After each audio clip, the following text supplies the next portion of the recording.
దీర్ఘకాల వ్యాధులకు 20 ఏళ్ల అనుభవం ఉన్న అత్యుత్తమ హోమియోపతి వైద్యం మాస్టర్ హోమియోపతి. ఎలక్షన్ సీజన్ వచ్చేసింది. ఎలక్షన్ల హడావిడి ఆల్మోస్ట్ స్టార్ట్ అయిపోయింది తెలంగాణలో. ఎగ్జాక్ట్ గా 27 రోజుల తర్వాత పోలింగ్ జరగబోతోంది. దానికి సంబంధించిన రిజల్ట్ వస్తుంది 3వ తారీఖున, డిసెంబర్ 3వ తారీఖున తేటతెల్లం అయిపోతుంది ఎవరు రాష్ట్రంలో ప్రభుత్వాన్ని ఏర్పాటు చేస్తారు అనేసి. అయితే దానికంటే ముందు రాజకీయ నాయకులు ప్రజల్ని కలిసేది కావచ్చు, లేదంటే వాళ్ళకి చేసేసే ప్రామిస్లు కావచ్చు, ఇవన్నీ ఒకెత్తైతే అసలు ప్రజలు ఏం కోరుకుంటున్నారు, నాయకుల దగ్గర నుంచి ఏం ఆశిస్తున్నారు, ఏ నియోజకవర్గంలో ఎవరి బలం ఎంత, అండ్ ఎవరికి టికెట్ ఇస్తే గెలుస్తారు, ఇట్లాంటివన్నీ కూడా గతంలో అంటే 90s అండ్ 2000 ఆ ఇయర్లో మాత్రం ఎవరు స్ట్రాటజిస్ట్లను లేకపోతే ఎవరు ఉండేది కాదు. పార్టీలో ఇంటర్నల్ గా డిస్కస్ చేసుకుని ఎవరి బలం ఎంత ఏంటి అనేది తెలుసుకొని దానికి తగ్గట్టుగా టికెట్లు కేటాయించేవారు. అండ్ ఎవరైతే పార్టీకి సంబంధించిన అధ్యక్షులు ఎవరైతే ఉంటారో వాళ్ళే ఆల్మోస్ట్ టికెట్లకు సంబంధించిన ఖరారు చేయబోతుంది. సో ఇప్పుడు పూర్తిగా మారిపోయింది. ఎందుకంటే సర్వేకి సంబంధించిన రిజల్ట్స్ వస్తున్నాయి, రకరకాల సంస్థలు సర్వేలు చేస్తున్నాయి. సో ఎలక్షన్ స్ట్రాటజీ పూర్తిగా మారిపోయింది. ఆ పార్టీ ఈ పార్టీ ఆర్ ఇక్కడ అక్కడ అని కాదు, మొత్తం టోటల్ గా దేశవ్యాప్తంగా కూడా కంప్లీట్ గా స్ట్రాటజీ అండ్ ఎలక్షన్ కి సంబంధించిన పూర్తిగా ఏవేవైతే ఎలక్షన్ లో ఇంపాక్ట్ చూపిస్తాయో వాటన్నిటికి సంబంధించి స్ట్రాటజీ అధినేతలు కాదు, లేదంటే అక్కడ ఉన్నటువంటి నాయకులు కాదు, దానికోసం ఒక స్పెషల్ స్ట్రాటజిస్ట్ ని నియమించుకుంటున్నారు. సో ఇది ఒక ట్రెండ్ లాగా మారిపోయింది. ఇది 5 years బ్యాక్ నుంచి అయితే ఇంకా ఒక రేంజ్ లో చాలా అంటే చాలా ఎక్కువగా స్ట్రాటజిస్ట్ల అవసరం పడుతోంది అని కూడా చెప్పొచ్చు. ఎందుకంటే చాలా రాష్ట్రాల్లో వీటి ఎగ్జాంపుల్స్ కూడా ఉన్నాయి.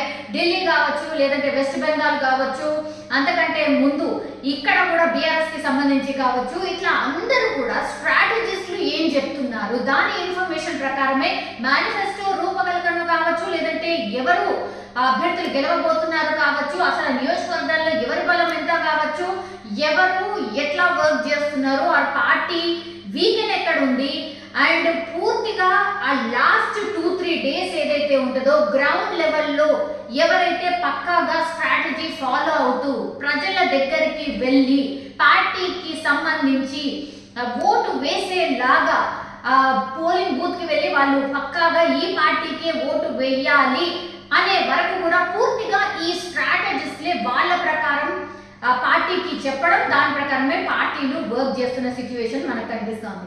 సో ఈ రోజు ఒక కొత్త పేరు మనందరికీ తెలుసు, ప్రశాంత్ కిషోర్, దాని తర్వాత సునీల్ కనుగోలు. ఇవి 2 పేర్లే మనం కొంతకాలంగా వింటూనే ఉన్నాం. ప్రశాంత్ కిషోర్ చాలా సక్సెస్ఫుల్ గా స్ట్రాటజిస్ట్ గా పేరు తెచ్చుకున్నారు.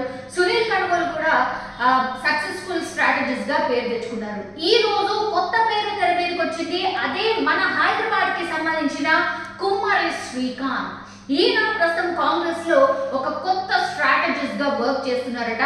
సో అసలు ఈయన ఎవరు, ఈ కొత్త పేరు ఎక్కడి నుంచి వచ్చింది, అండ్ కాంగ్రెస్ పార్టీ టోటల్ గా ఈయన మీదే డిపెండ్ అయి కంప్లీట్ గా ప్లాన్ చేసుకుంటుంది అట. సో ఈయన అసలు ఎక్కడి నుంచి ఉన్నాడు, అండ్ ఈయన బలం ఏంటి, అండ్ వాట్ ఈజ్ ఈ ఒక్కసారి తెలుసుకునే ప్రయత్నం చేద్దాం. సునీల్ కనుగోలుకు ఏ మాత్రం తగ్గకుండా కొత్త స్ట్రాటజిస్ట్ తన రిపోర్ట్లను ఎప్పటికప్పుడు పార్టీకి ఇస్తున్నారు. హైదరాబాద్ కు చెందిన కుమ్మరి శ్రీకాంత్ పార్టీ నూతన స్ట్రాటజిస్ట్ గా పనిచేస్తూ ఉన్నారు. ఢిల్లీలోనే ఆయన విద్యాభ్యాసం పూర్తి చేశారు. శ్రీకాంత్ సెఫాలజీ కోర్స్ ని అక్కడే కూడా చదివారు. గతంలో ఢిల్లీలోనే వివిధ ప్రైవేట్ సంస్థలకు తన సర్వేలను అందజేశారు. 2012 నుంచి కాంగ్రెస్ పార్టీకి పార్ట్ టైం స్ట్రాటజిస్ట్ గా, అంటే 2012 నుంచి కూడా కంప్లీట్ గా ఒక స్ట్రాటజిస్ట్ ని పెట్టుకొని ముందుకు వెళ్తోంది కాంగ్రెస్ పార్టీ అని ఈ వార్త తర్వాత మనకు అర్థమవుతోంది. సో 2012 నుంచి కాంగ్రెస్ పార్టీకి పార్ట్ టైం స్ట్రాటజిస్ట్ గా కొనసాగిన శ్రీకాంత్ గడిచిన 8 నెలలుగా పూర్తి స్థాయిలో కాంగ్రెస్ పార్టీ కోసం వర్క్ చేస్తున్నారు. అంటే ఎగ్జాక్ట్లీ కర్ణాటక ఎలక్షన్స్ తర్వాత నుంచి ఈయన పూర్తిగా పార్ట్ టైం కాదు, ఫుల్ టైం స్ట్రాటజిస్ట్ గా కాంగ్రెస్ పార్టీకి పనిచేస్తున్నారు తెలంగాణలో. సో స్థానికులు కావడం అంటే హైదరాబాద్ కి సంబంధించిన వాడు కావడంతో సో రాష్ట్ర పరిస్థితులు ఏంటి అని ఆయన పూర్తిగా అవగాహన ఉంటుంది. కాబట్టి ఈయన పక్కాగా మన పార్టీకి యూజ్ అవుతారు అని కాంగ్రెస్ పార్టీ భావించినట్టుంది. అందులో భాగంగానే శ్రీకాంత్ పూర్తి స్థాయిలో ఒక పట్టు ఉందని ఉంటుందని కాంగ్రెస్ పార్టీ భావిస్తోంది. సో దీంతో ఆయన ఇచ్చే నివేదిక కావచ్చు, సర్వేలను కావచ్చు రాష్ట్ర పార్టీ పూర్తిగా నమ్ముతూ వచ్చింది. ఈ నేపథ్యంలోనే కర్ణాటక ఎన్నికల తర్వాత నుంచి కొత్త స్ట్రాటజిస్ట్ రిపోర్ట్ ను పరిగణలోకి తీసుకుని పార్టీ ముందుకు వెళ్తోంది. స్టేట్ ముఖ్య లీడర్లు కూడా ఆయన సలహాలు సూచనలు తీసుకుంటున్నారు.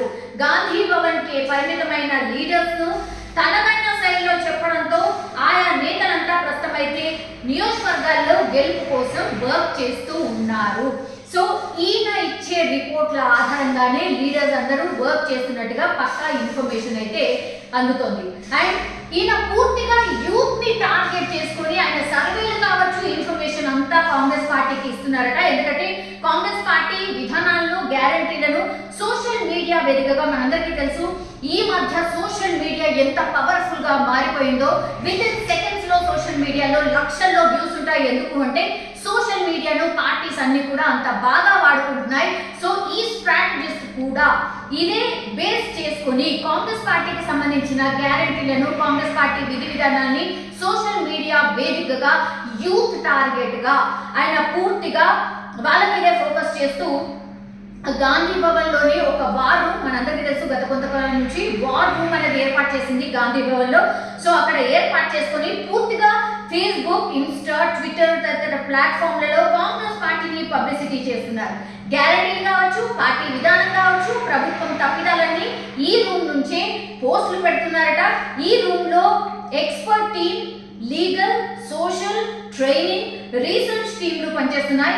రాష్ట్ర వ్యాప్తంగా 18 నుంచి 21 ఏళ్లలో 86% మంది ఇన్స్టాగ్రామ్ వాడుతున్నట్టు శ్రీకాంత్ టీమ్ సర్వేలో తేలింది. 86% మంది ఇన్స్టాలో ఎంత యాక్టివ్ గా ఉన్నారు యూత్ అనేది ఈ రిపోర్ట్ ద్వారా మనకు తెలుస్తోంది. అండ్ దాదాపు 5.60 లక్షల మంది వివిధ సోషల్ ప్లాట్ఫామ్లు వాడుతున్నట్టు వార్ రూమ్ ఇన్ఛార్జ్ ప్రస్తుతం అయితే తెలియజేసిన పరిస్థితి కనిపిస్తోంది. సో కంప్లీట్ గా ఒక స్ట్రాటజిస్ట్ అయితే నమ్ముకొని కనిపిస్తోంది కాంగ్రెస్ పార్టీ. పూర్తిగా టికెట్ల కేటాయింపు కావచ్చు, లేదంటే సర్వేలు ఏం చెప్తున్నాయి, గ్రౌండ్ లెవెల్లో పార్టీ పరిస్థితి ఏముంది, ఇవన్నీ ఇన్ఫర్మేషన్ కూడా ఈ వార్ రూమ్ నుంచి ఈ స్ట్రాటజిస్ట్ పూర్తిగా లీడర్స్ కి అందిస్తున్నారు. దానిలో భాగంగానే కాంగ్రెస్ పార్టీ ముందుకు కదులుతోందట. సో ఈ ఫార్ములా ఎంతవరకు సక్సెస్ అవుతుంది అనేది చూడాలి. ఎందుకంటే ఈ మధ్య కాలంలో టఫ్ ఫైట్ ఇస్తోంది కాంగ్రెస్ పార్టీ.